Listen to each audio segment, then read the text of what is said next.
Part 3. The Empire. It had been 20 years since the fall of the Jedi Order in the Galactic Republic.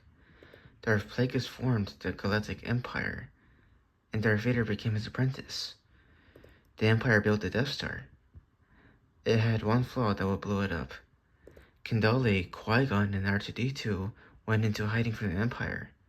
Kendali had an apprentice named Ezra Bridger, who lost his master, Kanan Jarrus, who died from a vicious beast. The four of them did their best to hide and survive the Empire for as long as they could. One day, Kendali went by herself on Kashyyyk to see how it looked. She managed to evade some Imperials.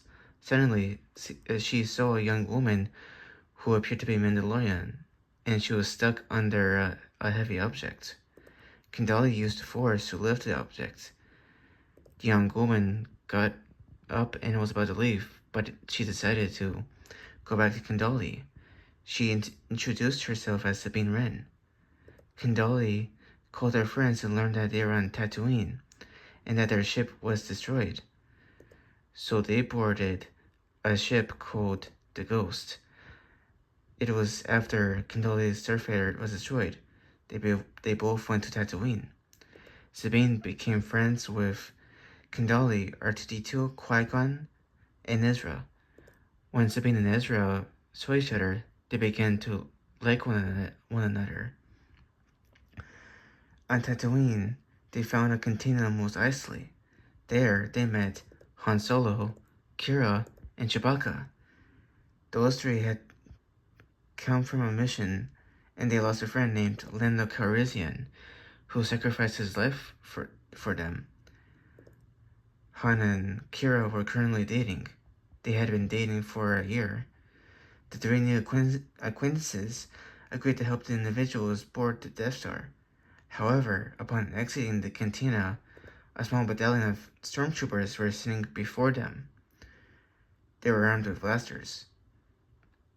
A battle began. Once the stormtroopers were dealt with, the heroes went to their ships.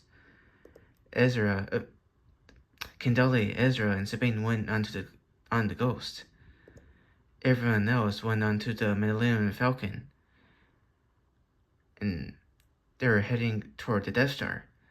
On the way, Qui-Gon was telling them about a guy named Luke Starkiller. He even told them that he could be the key to defeating the Empire. His friends kept that in mind. Both ships landed and went into the Death Star. Everyone was trying their best to find the flaw of the Death Star, and of course, there were stormtroopers along the way. Meanwhile, Qui-Gon was sensing a presence in the Force. He felt that there was someone else that was not a Jedi. He then came across Darth Vader.